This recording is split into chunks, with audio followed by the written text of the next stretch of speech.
You are tuned into the Green Hornet Case Files, a beacon of truth in a world shrouded in mystery. Unveiling the legacy and cultural significance of one of the greatest crime fighters of all time. Now, let the adventure begin. Here are your hosts, Corey and Greg. There's that buzz for Miss Case. Little buzz from Miss Case? Little buzz. Little buzz. It's all right. Miss Case is kind of buzzy as she is, you know? It's a good thing she doesn't listen to the show. Yeah, well, I could always tell her about it, you know? So here we are. Green Hornet Case Files, Season 2, Episode 4. I be Greg. And I be Corey. And are we ready for this? Dude, I've been chomping at the bit for this one forever. You know this. Yes, I know this. This is going to be a lot of fun for us, I know, but I think it'll be an awful lot of fun for listeners as well. We've been kind of teasing the fact that Al is going to be on the show, and we'll get to Al here in just a little bit. Do we have any Hornet news? You would know. I don't know. You're throwing that at me like I'm supposed to know this stuff. Typically, I mean, I bring news when I got it, but I don't got nothing right now. All right. Well, we did have one not really a mistake, but I sort of misspoke last time, and we were talking about the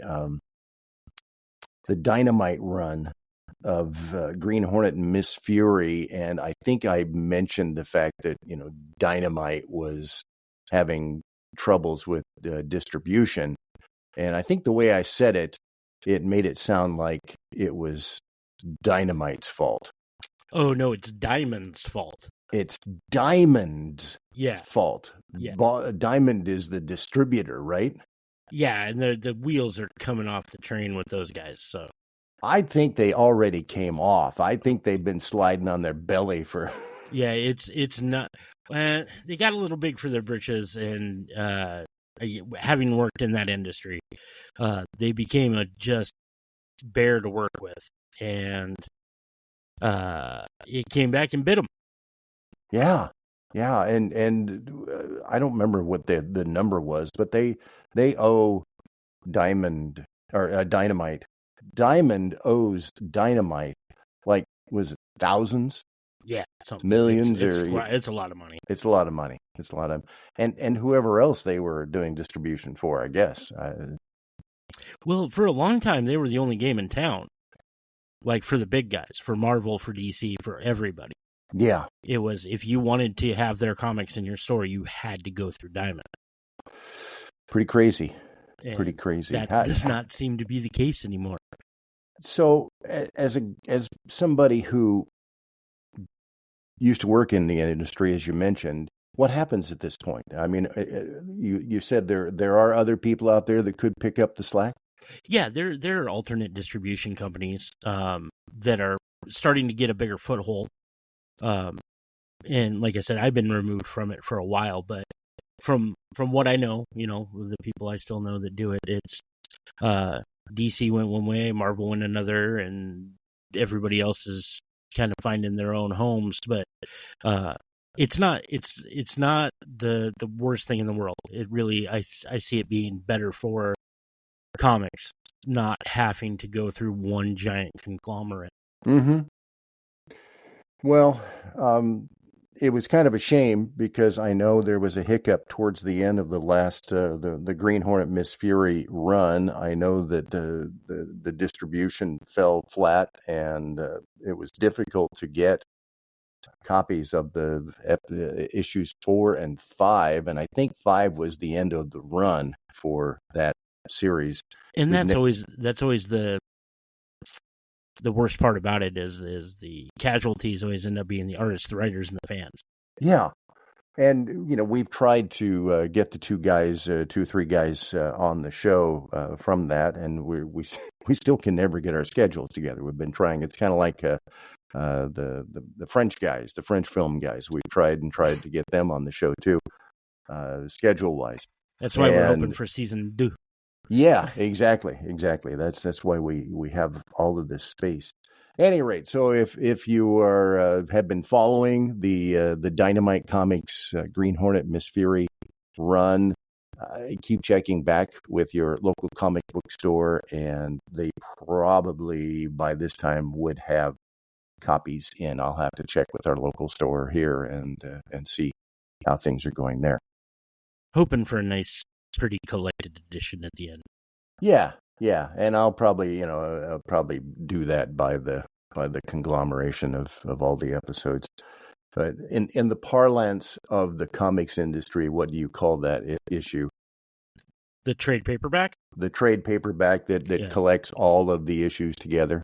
Yeah. Okay. Yeah, the collected edition or trade paperback. Yeah, okay. Matthew D. Reese says, I don't always listen to this podcast, but when I do, I prefer Dos Equis. That is to say, great show, gents. Geek out. Hey, cute. I like it. Two horses? I'm pretty sure that's a reference to me referring to our upcoming guest as the most interesting man in the world. I don't doubt that in the absolute least. I really and truly don't. I also had a note from, and I'm not finding it. Let me quick do a little tap dance here. Sing a song or something, would you? While is that what it is? That's my mental hold music. There you go. I'm trying to find the note from, here it is, I think, from Patricia Weekly. Sent out a note, and she said, thanks for a great episode, and thanks for the shout out. And she always just has some great things to say. One of the writers. She's just killer, man. We got to get her on. We will get her on the show. I want to talk to her really bad. Yeah. There's no question about getting her on the show. And I hate to bring this up because of the email that we got, but I need to talk about the fact that by the time this episode comes out, I will be getting ready to do another con and doing another presentation, doing another panel. Another Green Hornet panel. Yeah, for Lilac City Comic Con, which happens. Let's talk about the elephant in the room real quick. Okay. I understand that this person brought up a point, and we talked about contention. Yeah. Last episode. The show is what the show is, and we're going to keep doing it the way we do it. I don't think you should ever apologize for talking about the part of the fandom that got you invested the rest of the way in. Yeah. That's not cool, man. Like, I appreciate where the guy was coming from, but that's not cool. And those are conversations that, depending on who guests are and so forth, we'll have those conversations. So, yeah. I'm just throwing that out there. Like, I don't think you should apologize for that in any way, shape, or form.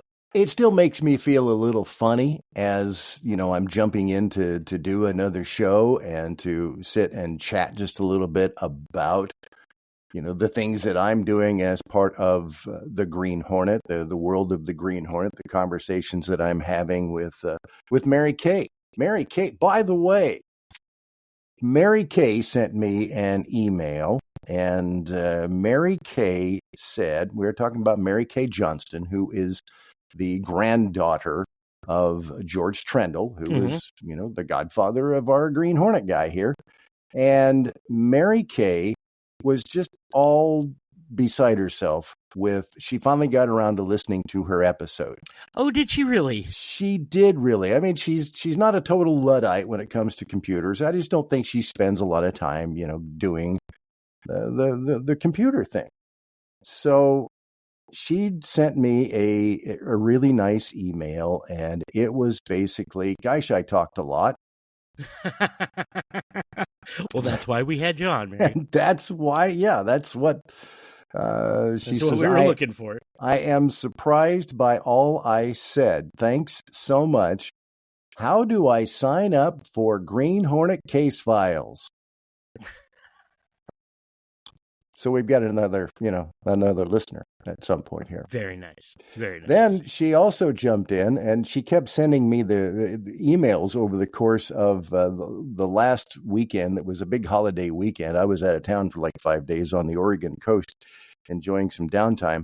And she kept texting me and said, I just sent out 100 notices to my LinkedIn groups. Let me know how the looks are doing by Monday. Oh, okay. Yeah. And then she says, I shared your website, my interview information, and Requiem, the film, with her state convention delegates for this organization that she's part of.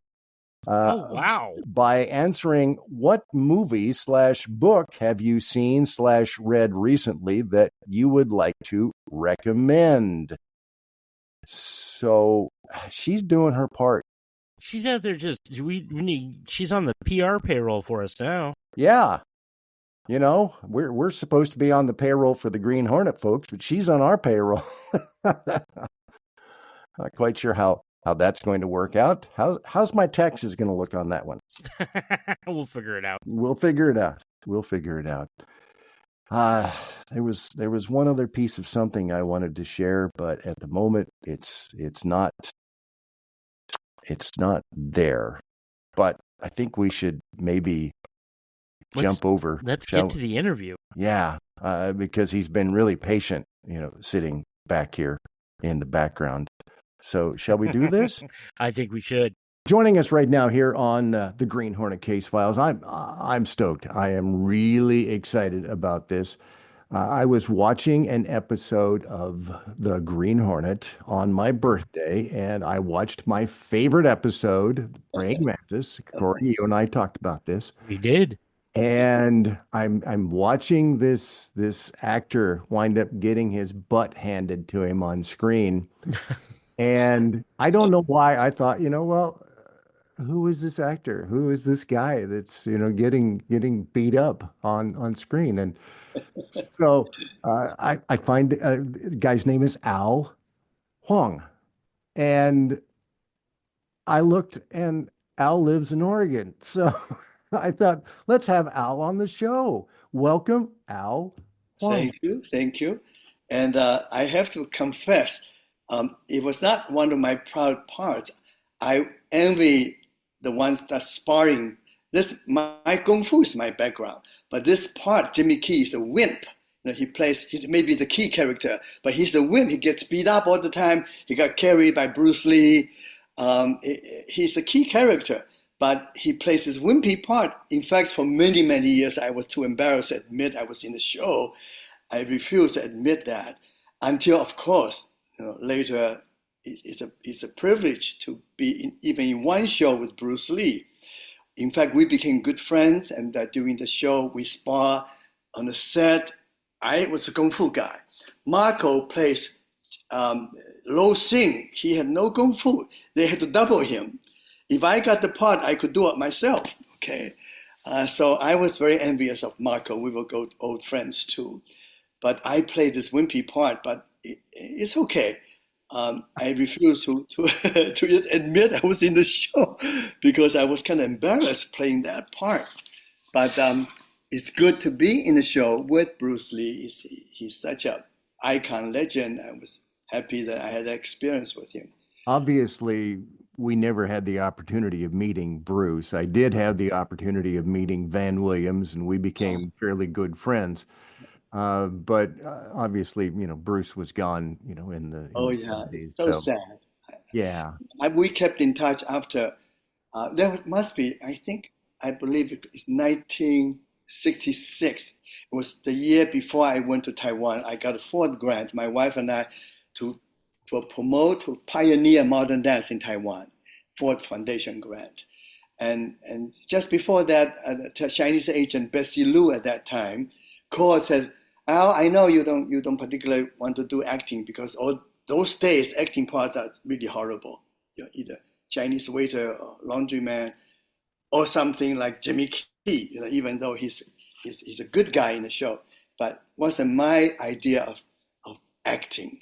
At that time, I was already a dancer. I had my debut, I did everything. I had my reputation as a dancer. But last minute, I thought maybe fun, to do a show. Besides, I made a lot of money that week. My wife and I used the money. We toured all over Hawaii on the way before Taiwan. And we took the money as a tourist. We went all over. And we spent a year in Taiwan. After I came back, and I heard Bruce Lee was so upset with the studio, he just went back to Hong Kong and became a big star there. And the rest is just, it's a history, how Bruce Lee became Bruce Lee. We kept in touch, and I got to know his family. I remember the kids on the set. And then he died. Yeah. In fact, I knew when he died at a Hong Kong starlet's home. She happened to be my younger sister's classmate in high school. Oh, wow. Through grapevine, we knew all the inside stories, and which was very sad because I was so hoping to reconnect with Bruce after he became a big Hong Kong star. I said, maybe we can really do some Kung Fu movies together. Yeah, not to be, of course. What fascinates me, Al, is the fact that you started off as a dancer, flower drum song. You did flower drum song. Uh-huh. But Bruce was also a champion cha-cha dancer. He was in fact, we were dancing. He was a good social dancer. I was Kung Fu. Actually, I started Kung Fu Tai Chi as a kid. I was a Kung Fu kid as a child too. So we can share that Kung Fu part. And by then, he was in Hollywood studying philosophy. He was at University of Washington. He's a philosophy major. And he realized it wasn't fun. Academically, he became so popular as a Kung Fu teacher. So the story, of course, he went to Hollywood, became the teacher for all the Hollywood stars. He became so successful. I remember he talked to me about developing the Kung Fu series for television. Of course, we know they gave the part to Dave Carradine. Yeah. I know, but it was supposed to be for he developed for himself. He would be wonderful. But at that time, Hollywood did not trust an Asian could carry the show. Sad for them. They had to beg him to come back after Enter the Dragon. He became so big, to do Enter the Dragon. But unfortunately, fate didn't allow him to continue. But guess what? Just one show. But he was so good, so impressive. And the memory of him, a few movies of him, he became the icon for everybody who were interested in Kung Fu and Tai Chi and martial art. Yeah. It's lucky, at least I have one brief moment of knowing him, sparring with him on the set. And but I wish there were more. Yeah. I wish I could play the other part, I would be Jimmy Key. Yeah, but you had that really good scene with Mary Wang. Oh, I had good scene. I had all the important lines, but it's a wimpy part. In fact, you remember, I think in the Tong, I jumped down from the balcony, and they wanted to film. I said, I can do it, no problem. They didn't want insurance problem. They got somebody to jump for me. If you look closely, I was ready to jump, and somebody else jumped in my suit. And same thing, if you watch Lo Sing and Bruce Lee sparring, and Marco is a very good actor, but he was not trained as a Kung Fu piece. So he could pose very well. And then the main part, the last part, was done by another Kung Fu person from Chinatown. If you watch close, it's not Marco. Yeah, I could have done it if I had the part. Yeah. So I refused to see it for a long, long time until later people keep saying they saw it. So well, maybe I should see it again. Once I saw it again, I laughed at it. It was fun. I was glad. I did. What a fantastic memory. What a fantastic memory it is. It was good to have that memory, to have a brief moment with Bruce. If you have read my resume, I started with Kung Fu person, dancer. I came to America as an architect. And Sammy Davis found me as an architect, took me on tour. 7 weeks with Sammy. I couldn't go back to the drafting table anymore. And shortly after that, I got on in the movie Flower Drum Song. And then I went to New York and I did my own company. I danced at all major festivals. I got a grant to go to Taiwan to pioneer modern dance. And dance was my career for a while. And then Esalen Institute, you have heard the place there, Alan Watt, they invite me there to teach philosophy. So I decided to combine my dance movement, Chinese philosophy. It's a whole new beginning of a big audience, so-called human potential movement. The flower children era. I was the youngest guru at that time. And I've been teaching at Esalen Institute for 60 years. Wow. They named the deck Chungliang Huang Tai Chi deck to honor me. Yeah. So there's a famous deck facing the ocean. It's my deck. My children tease me that, Father, my grandchildren tease me, Grandpa, you are immortalized as a deck. could be worse. At least I have a famous Tai Chi deck in Big Sur. That's right. Named after me. Yeah. Now I got to go to Big Sur again. I know, you got to go and you see that plaque. Yeah. And the Green Hornet, unfortunately, it was too serious. Not enough humor. It didn't last. Let's see. Before that was, what was that? Superman, all that. Green Hornet had a good intention, but too serious. If they had more comedy writer, more satire, more farce, would have lasted longer. Yeah. Well, and being the sort of takeoff from Batman and Adam West. It didn't last long enough. But they had Kato. See, Bruce Lee was frustrated too because he didn't get to do much. He had wear a mask. In playing Mantis, until the last moment, he didn't do anything. He carried me on his back, He grabbed me. He carried me around. He had very lame dialogues. He didn't do much. Yeah, he had a glare on his face. Until very last minute, he didn't do any kung fu. Okay, and he was frustrated. It was not good for him. That's why he had to go back to Hong Kong to really do kung fu and become a big star. Yeah. Right. With Raymond Chow and I know. Yeah. Well, he was so ambitious. He was so taught, and he was one movie after another. And the last part of his life, I heard he has 3 or 4 bodyguards just traveling with him. Everybody wanted to spar with him. So he was tense. He had always protect himself. He was attacked by people all the time while trying to see how good he was. Sure. It was a terrible part of his life. Yeah.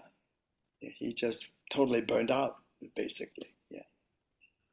So nowadays, you shared some photos with me of a recent visit that you had with Jane Goodall, and you just told me the story offline here.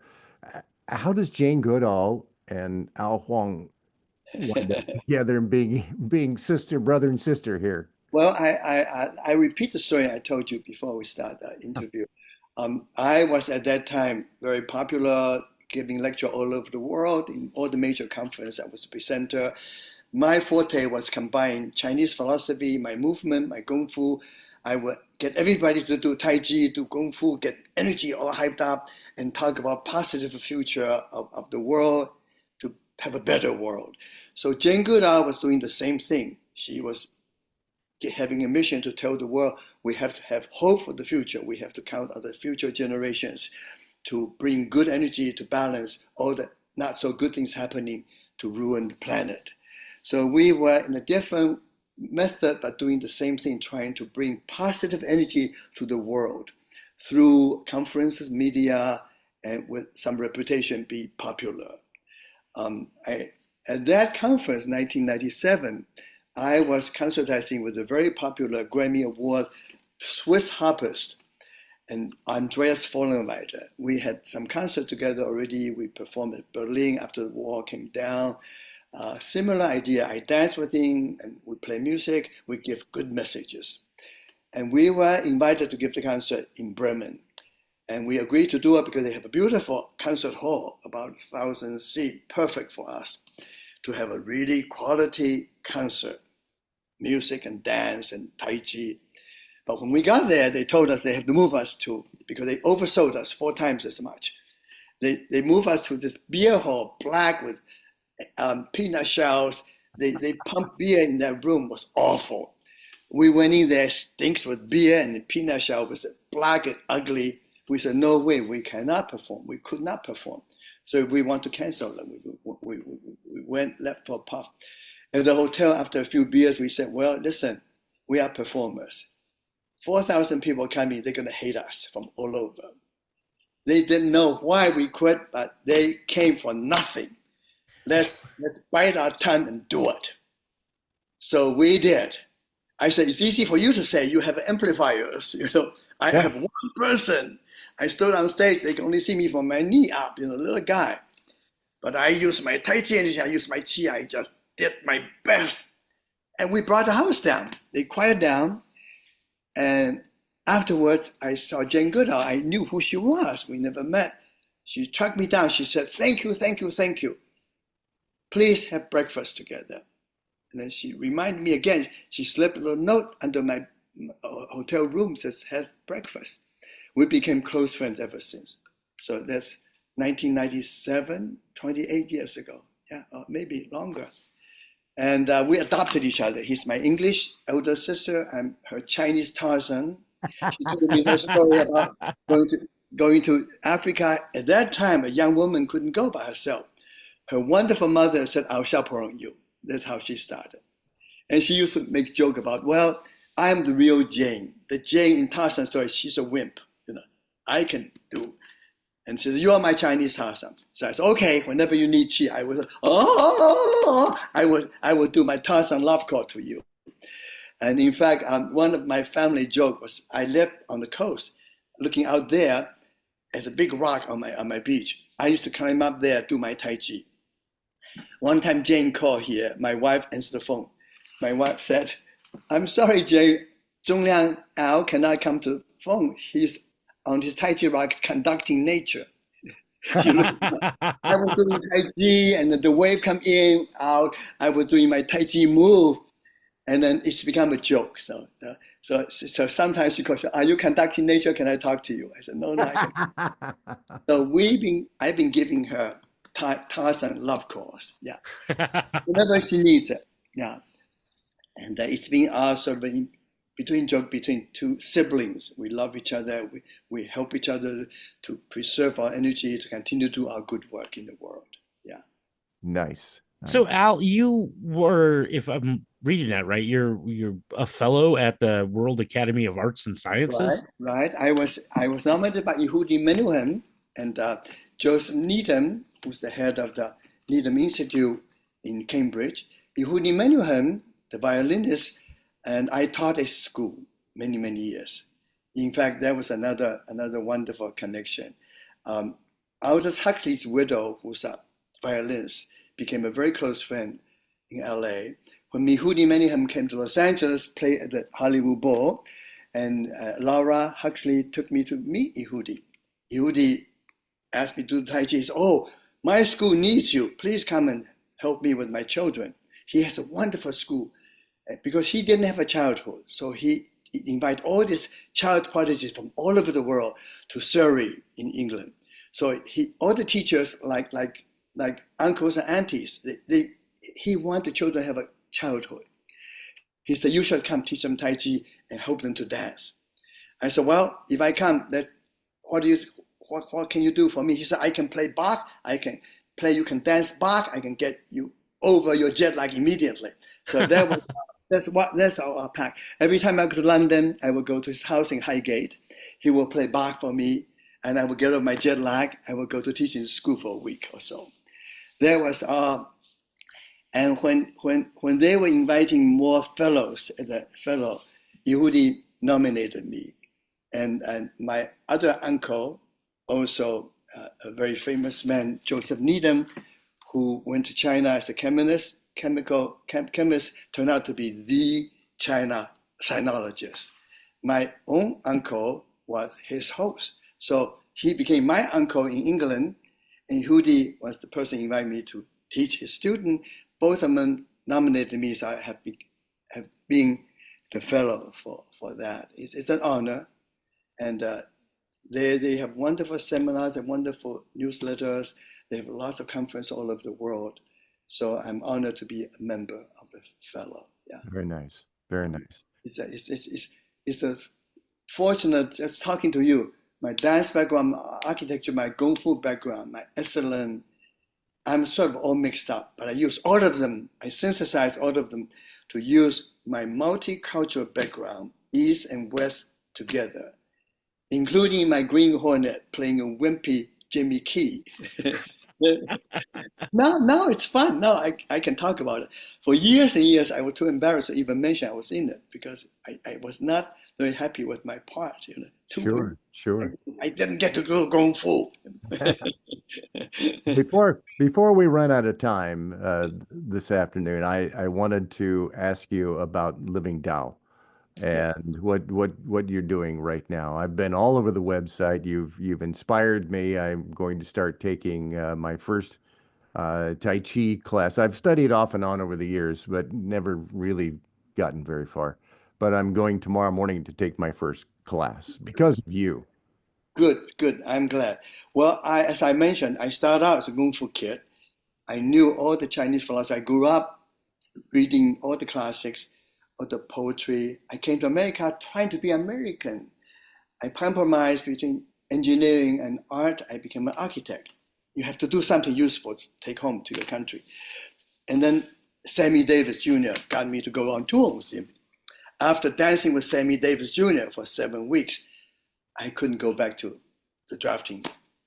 So at that time, very fortunately, the human potential movement was blossoming. And Alan Watts and I met and found me, said, come and teach with me the Esalen. And I said, where's Esalen? He said, Big Sir, you'll love it. I was pretty square. I had patch on my elbow, briefcase, go to teach at the University of UCLA. But once I discovered Esalen, I realized I could combine my academic, philosophical background with my dance, with my ability to do new age, human potential movement. I can reach more audience. And people are, at that time, so interested in Asian philosophy. So suddenly I have a whole new audience. And gradually, and Alan Watts and I taught together. And later, Joseph Campbell and I taught together. Wow. I was so lucky, I always at the right place at the right time. I met Joseph. Well, we should combine your Tai Chi movement with my mythology. So we taught for almost 8 years on his birthday, March 26th, at the Esalen Institute before he passed away. Yeah. So I had that legacy and mentor with people like Joseph Campbell, Alan Watts, and so many good fortune that I'm so grateful I have in my life. I keep saying, how lucky can I be? Always at the right place at the right time, When I need to get out of my drafting table, Sammy Davis found me to take me on tour. Al, I got to be perfectly honest with you. I'm normally a pretty chatty guy. I have been mesmerized by your stories, my friend. I wish this could go on forever. I'm really loving this. Well, so everybody much. asked me to write my autobiography. I refused to. I said, well, I'm too interested in here and now. Let somebody else write my story later. I'm more interested in now and future. But I do have wonderful stories. I have a book called Quantum Soup. In that book, most recent edition, I have story about the Dalai Lama, Jane Goodall, and Alan Watts, and Ram Dass. Fun stories. Yeah, it's called Fortune Cookies in Crisis. I'm going to order that right now. You will enjoy that. Not up to date, but some good stories I've told you. A bridge in the fortune cookie size. You will enjoy it. Yeah. Fantastic.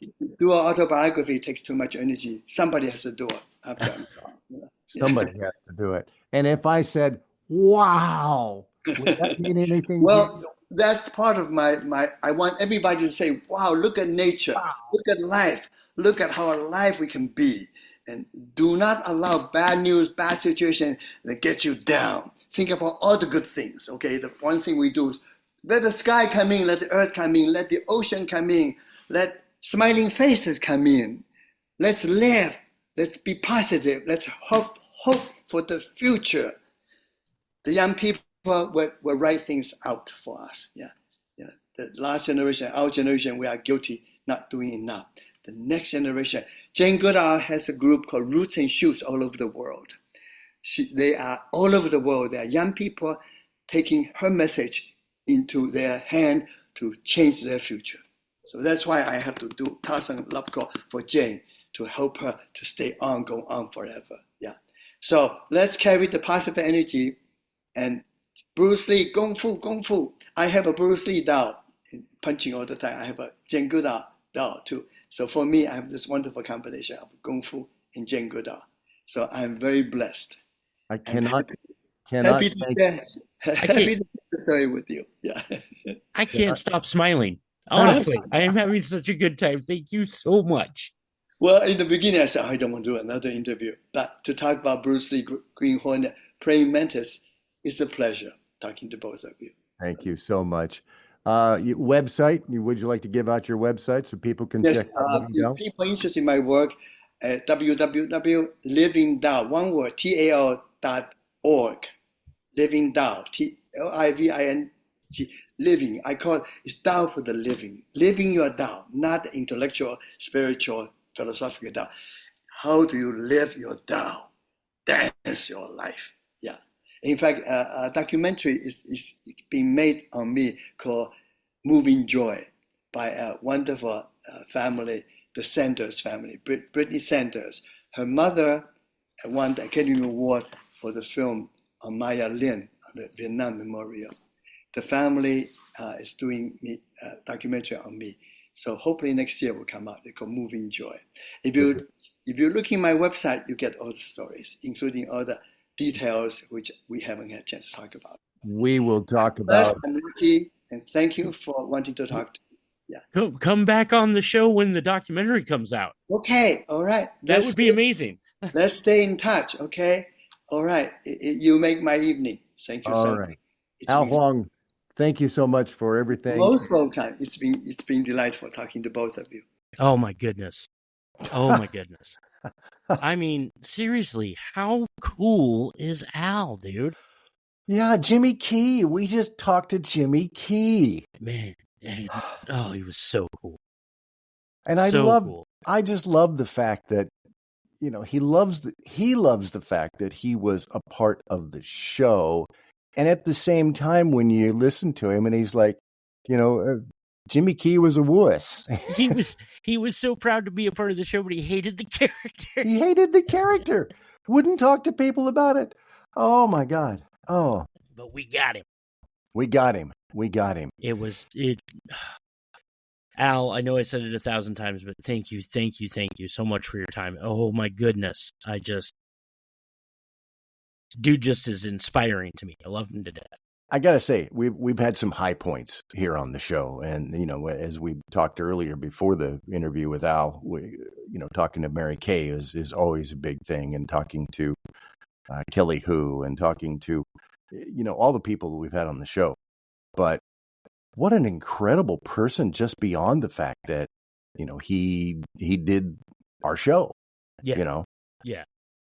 I mean, he's in what is, I think, both of our favorite episode. Is that your favorite episode?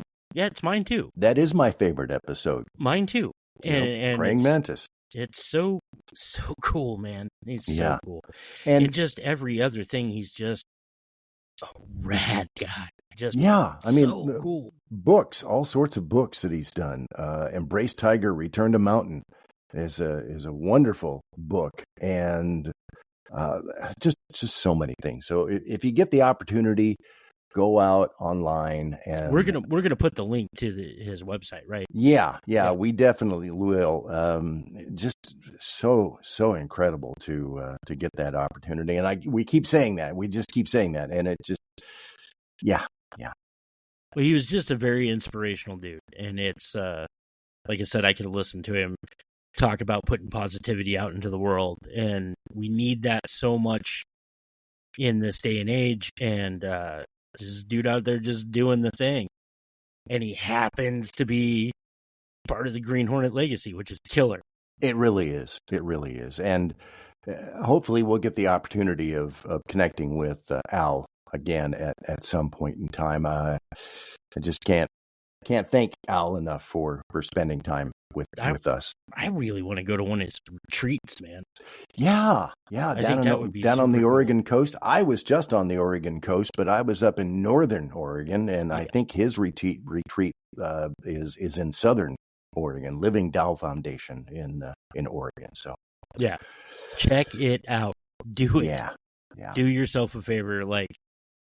If you enjoyed the interview, and I can't imagine you didn't. Yeah. He's just so rad. It's funny because, like, you know, we've talked about it a few times. I don't typically get too starstruck. I mean, Kelly was beautiful and kind of distracting. Yeah. But man, there was something about his energy that just made me go, oh, dude, beautiful. This is the guy. Beautiful energy. And if you like what you hear, let's just throw this out here at this point. We'd like to thank the folks at Green Archer Comics who have generously jumped onto our Ko-fi or Ko-fi, however you want to say it. I still enjoy the fact that it's become a gag that we don't know what it is. I have no idea. I probably should send a note to the people and go, what the hell is this? But Green Archer Comics dropped us a little love, cash green love. We appreciate the color green. And they shot us a green arrow. Oh, yeah, it says keeping green heroes alive is the comment that attends that. And if you'd like to do the same, please, by all means, ko-fi.com/Green Hornet Case Files. And also do yourself a favor and check out Green Archer Comics. Yeah. Go check them out. That it looks really, really rad. Really, really rad. I'm excited to get into it. I've followed him, started following on the different social medias. I believe that they were just at a show this last week. And do you know the name Ming Chen? Ming Chen of Comic Book fame with Yes. Kevin Smith. Yeah. Yeah. He just posted a picture of he and Ming Chen. Oh, cool. Who was at, and I actually, here I am dropping names again. I actually know Ming myself, not real well, but we know each other enough to say hi. And you sent me a picture of Ming from San Diego last year. From San Diego, yeah. We were all together down there with that. So it was great that they got a chance, Green Archer got a chance to meet up with Ming at the show, wherever it was that they were at. So that's awesome. Yeah, that's fantastic. Yeah. If you have a comment, a suggestion, please be nice because I'm so sensitive. Disregard that as well. You be as mean as you want to be. We need to know what the actual thoughts are. Podcast at greenhornet66.com. And, if you've got some suggestions, again, by all means, drop them in there. If you know of somebody that knows somebody that, we'd like to have on the show, by all means, let's get them on the show. We have so many people that we talked about doing last year, and we talked to last year as far as, we'd like to do the show with you. I'd actually need to sit down and make a list again of all the people that still have said they want to do the show. Yeah. And get them on. We do have a laundry list of people. It's just getting schedules figured out and going from there. And honestly, man, the future's still, it's verdant. It is. We have much greenery to explore here. Like I'm really excited. This year is going to be great. Looking forward to the rest of season 2, but season 4 is episode 4, season 2 is coming to a close again. Thanks to Chungliang Huang for being a part of this very special episode. I hope you enjoyed it. Again, as you said, Corey, podcast at greenhornet66.com, ko-fi.com. Look up Green Hornet Case Files, and you suppose we can get out of here now? Well, one last thing, and I had just said it kind of for when we were not recording, but I just wanted to throw out a big RIP to Loretta Swit. I know that's off tangent, but olive drab is still a green. and therefore mash counts. Olive Drab is still a green, and I know she wasn't the original Hot Lips, but she was our Hot Lips. Oh, for forever and ever. Absolutely. And on that note, you ready? Let's roll. As the night envelops the city once more, our journey through the hidden alleys of history and valor comes to a close. You've been riding shotgun with the Green Hornet Case Files, where the echoes of the past meet the voices of the present. Tune in again for the next thrilling adventure, where shadows speak, secrets unfold, and the legacy of the Green Hornet continues to inspire. The Green Hornet Case Files is a Grail Productions podcast. The Green Hornet is owned exclusively by Green Hornet, Inc. Until next time, vigilant listeners, keep your wits sharp and your spirit unbreakable.